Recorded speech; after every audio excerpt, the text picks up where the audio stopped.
I'm Kriti Mehta and you're watching The World Report. Let's take a quick check at the headlines this hour. The United States is pressing Ukraine to accept a peace proposal with Russia, though Kyiv says the original 28-point plan demanded too many concessions, including ceding parts of Donetsk and Luhansk and reducing its military. Russia said its air defenses shot down nearly 250 Ukrainian drones during overnight attacks. In Taganrog, strikes damaged 2 apartment buildings, a private home, a college, 2 industrial sites and a kindergarten, killing 1 person and wounding 3 others. US President Donald Trump held a telephonic conversation with his Chinese counterpart Xi Jinping, a focal aspect of which was the Taiwan question. China's foreign ministry has revealed that the call was initiated by the US.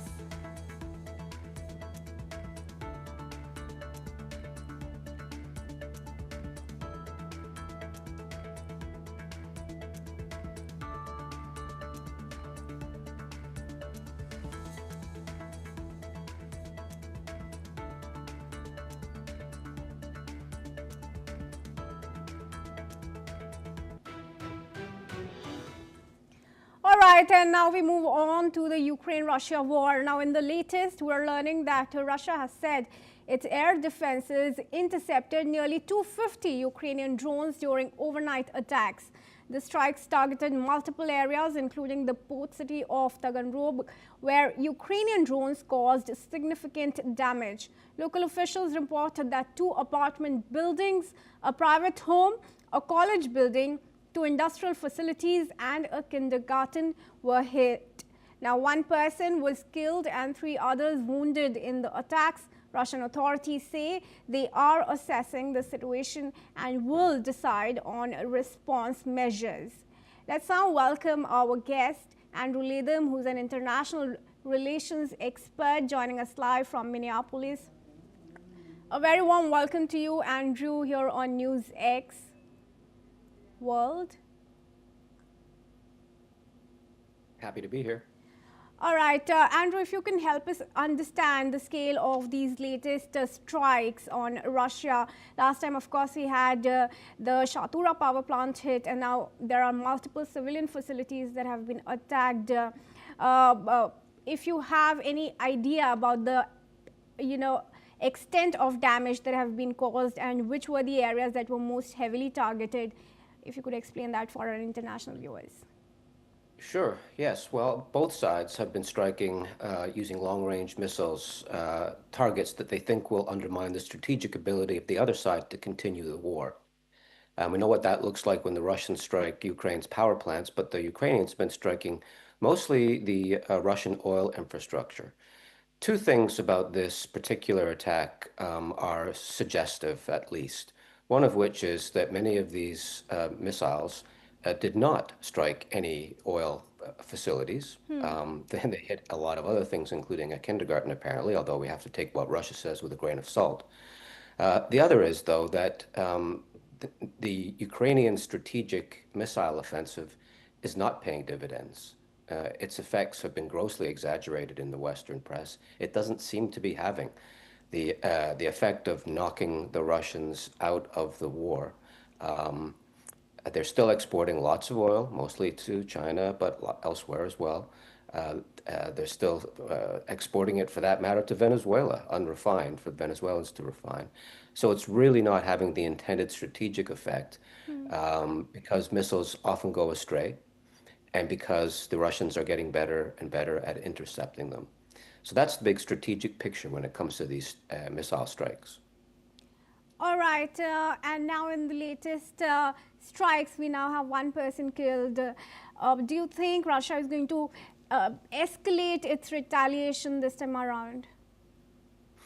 I think there might be a sort of symbolic counterstrike, but Russia is going to husband its resources, its missile resources, and it's going to use them to continue its attack on the energy infrastructure of Ukraine, because the winter is almost upon us, And without that, there's going to be an impact not only on the ability of factories to manufacture things, but the effect on morale will be devastating. People will be literally freezing to death if the Russians prevail in this missile war.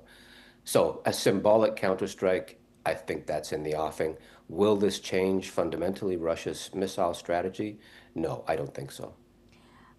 Andrew, also please help us understand the area that the strikes were targeted towards this time around. Last time there were many shellings on the Crimea region. This time it's Taganrog. How is this important for the Russian Federation, the area? Well, it's important.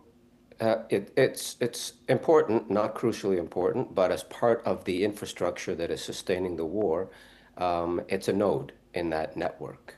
And to the extent that Ukrainians can knock out multiple nodes, and not just knock them out for a day or two, which has been the case so far, but knock them out permanently, that would undermine Russia's war effort. But it's not happening. Most of the damage that's been done on this strike had nothing to do with the intended targets. The bigger picture is that the strikes often knock a facility out for a day or two, but there's redundancy built into the Russian system. There's a repair capability in the Russian system. And some of the Russian system is still beyond the range of the vast majority of Ukraine's drones and missiles. So this was an important target that wasn't destroyed. And that, I think, is suggestive of the bigger picture of Ukraine's offensive against Russia's oil infrastructure. All right. Well, thank you, Andrew, for sharing your perspective on the war in Ukraine as of now. But I request you to stay on as we move on to our next story on the China-Japan spat. Now, Taiwan has firmly rejected the idea of returning to China following comments by President Xi Jinping during a call with the US President Donald Trump. Xi had insisted that Taiwan's integration into China, which he described as a key post-World War II objective, remains a vital part of Beijing's vision for the future world order. Taiwan's government, which is a democratically elected, strongly opposed this view. Listen in. 中国屡次以威权扩张的本质，企图在区域对台湾以及日本等周边国家恫吓施压，这样子已经背离了联合国宪章所规定，不得在国际关系中以威胁或者武力相向的国际法原则，以及以和平解决争端为核心的国际秩序。那我就先分述如下。首先呢，是针对于我国推动外交部要呼吁国际社会高度警觉，并且共同反制中国透过虚假不实的叙事以及所谓的法律战，来强化其台湾议题内政化的论据，企图为对台动武寻求虚假合法化的恶劣意图。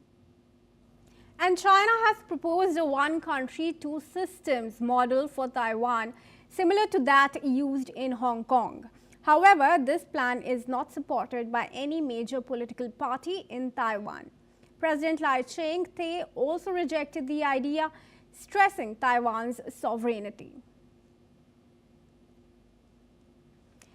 I now want to bring back Andrew Latham into the discussion. Andrew, now of course Xi Jinping has told Trump that Taiwan must return to China, and of course Taiwan does not want that. How do you see Trump responding? Well, Trump doesn't want, he wants a good relationship with Xi Jinping, but he wants it on his terms, and that does not involve trading away Taiwan. Now, he's likely to pressure Taiwan to make some concessions on the margins. It's beyond me what those might be at this moment. That's the way he's handled the Russia-Ukraine business, for example, and it's likely the way he would handle the Taiwan-China business. But there's no doubt that the American foreign policy establishment and the Trump White House, Trump State Department all favor a one China system, which effectively, not legally, but effectively means that Taiwan is independent. And the position is of the United States is that these two countries, these two political units, can sort things out themselves as long as they do it peacefully. It has to be done peacefully. There can be no war involved.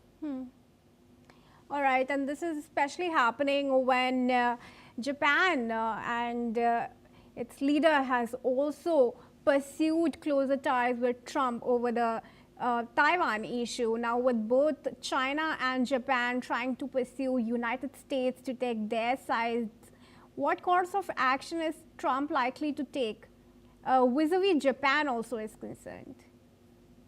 Well, he's very favorably disposed towards the new Prime Minister of Japan, and that feeling seems to be mutual because they recognize they need each other. You know, that the Indo-Pacific, as many of your viewers will be aware, is a mess as a result of Chinese imperialism, Japanese imperialism, Western imperialism, 2 world wars, a Cold War, etc. There's lots of disputed territories. But one thing from an American perspective is that they cannot abide the possibility that China will resolve all of those disputes on its own terms militarily. It will undo the first island chain, which is the first line of defense for the United States. It will embolden and empower Beijing, and it's simply not desirable. So the preference is, to the extent possible, sort out these territorial disputes peacefully through negotiation. But the United States will not put up with Chinese military aggression, whether it's in the South China Sea or with respect to Taiwan or with respect to some Japanese islands, which are still disputed. All right. Well, I thank you, Andrew Latham, for joining us for now here on NewsX World. And we now shift our focus, viewers, to news from Israel. Now, tensions are escalating in Israel's defense establishment as Defense Minister Katz and IDF Chief of Staff Lieutenant General Eyal Zamir clash over the handling of the October 7 Hamas attack. Katz ordered a reinvestigation of the military's internal review and froze promotions for 30 days, prompting Zamir to accuse the minister of undermining the IDF's readiness. Zamir defended the findings of a report by Major General Sami Turgaman, which highlighted officers accountable for failures and said any further review should be conducted by an independent committee. Meanwhile, Katz insisted the defense establishment controller will issue recommendations within 30 days before decisions on appointments are finalized. The public dispute has drawn political attention, with Prime Minister Netanyahu expected to meet both the leaders. Critics, including former defense ministers, warned the feud risks politicizing the army and harming military effectiveness.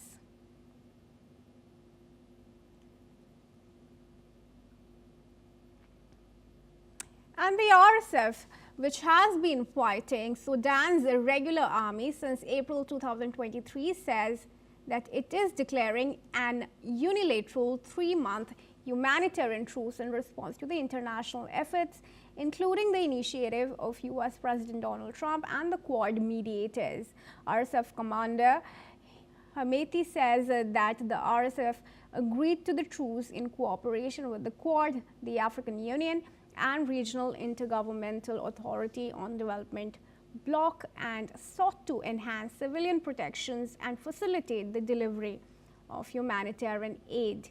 The RSF move came after the UAE lambasted Army Chief Abdel Fattah al-Burhan for rejecting the US truce proposal and accusing Washington of echoing Emirati positions on the conflict. Fighting in Sudan has killed tens of thousands of people, displaced over 14 million, and sparked a humanitarian crisis, with both sides accused of committing abuses. Dr. Toulit Atia, who's an African affairs expert, is now joining us live from Kampala. I extend you a very warm welcome. Please help us understand the latest developments in a broad perspective. Thank you very much. It's a pleasure to be with you again this afternoon. We know that the current issue on the table is the American proposed deal, as it's being widely referred to. And we also know that the SAF leader, General Burhan, has squarely rejected several components of that proposal. In turn, we have seen Hamdit and his team, of course, quickly pointing fingers and accusing Burhan and the SAF for frustrating an attempt to peace. But of course, you know that these are basically the tears of a wolf, if you like. Hamdit's rebellion group has been accused of all sorts of atrocities, and the deal, as it were, after being scrutinized when I read it, you find that it falls short of three important elements of any peaceful transition to a war like this one. And that is, I could not see any meaningful proposal towards a transitional justice mechanism, and probably on both sides. So the question sustained this conflict need to be investigated. The other bit of it is a question of justice. I mean, for those that have lost the beloved, for those that have been mutilated, for those that have lost a work opportunity, have gone into refuge, definitely need to see some kind of recourse as a point of law. So this deal, you know, just sort of waffles over these issues. And we know that this conflict has a background. The two gentlemen here, I just want to remind the listener that these men, before this conflict of theirs, actually worked on one side. They were used, one as the head of a militia. Hamdit was the head of a militia that actually stood up to his own people that were staging a war, if you like, or a revolution of self-determination in the Darfur areas of Sudan. So this is a conflict amongst men who know each other. This is a conflict amongst the two men who actually bitterly hate each other and have caused the suffering of many people. So a proposed deal like that should be a deal that certainly addresses the challenges that the ordinary man has suffered, but not to try to whitewash what, you know, the misdeeds of the two men. Of course, the issue of Hamdit and his men announcing a corridor, humanitarian corridor, if it is sustained, and I hope that the US are backing this quite seriously, I'm only afraid that I think Trump has taken up so much, much more than he can chew. And of course, unfortunately, his lackluster style and approach towards peace building, global peace building that he likes to talk very much about, is that sometimes it's a clumsy approach. So maybe it may not pick the serious tone that it deserves, but otherwise, the need for a humanitarian corridor in that part of the world is as urgent, and it is as important as yesterday and not even today.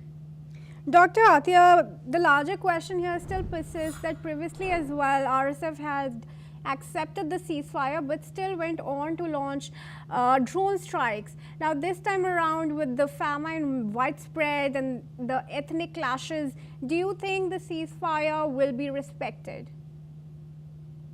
I highly doubt if this ceasefire will be respected. Over the years, we seem to see a pattern. Whenever one side seems to be hard pressed, then they quickly come to seek, public acceptance by announcing ceasefires. They're announcing temporary truce, announcing humanitarian corridors, just because they try to respond tactfully to the pressure being mounted. And I think this time round, this is the same thing, because this window or period gives them time militarily to reorganize. So I really think that the pressure and the tabs that have already been put, and a welcome one by the US, as they have announced, I think they need to persist. All right. All right. Well, thank you for sharing your opinion on that, but I request you to stay on with us as we move on to the Angola summit. Viewers, let's tell you that European and African leaders have gathered in Angola for a summit aimed at strengthening economic and security ties. The meeting, which was marking 25 years of European Union-African Union relations, focused on boosting trade, investment, and cooperation between the two continents. European Commission President Ursula von der Leyen called the discussions a solid basis for moving forward. Leaders including Germany's Friedrich Merz and Poland's Donald Tusk, joined African heads of state such as South Africa's Cyril Ramaphosa and Democratic Republic of Congo's Felix Tshisekedi at the Waterfront Summit. Now, this was hosted by Angolan President. UN Chief Antonio Guterres has also highlighted the need for Europe-Africa to become a central axis of the international community. Meanwhile, Lourenco warned of deteriorating global security and stressed the urgent need to strengthen multilateralism. And I want to bring back Dr. Atia into the discussion. Now, of course, trade, minerals are going to be a key talking point of this summit. What kind of movement do you see forward in these directions? Thank you. Again, now moving to Angola.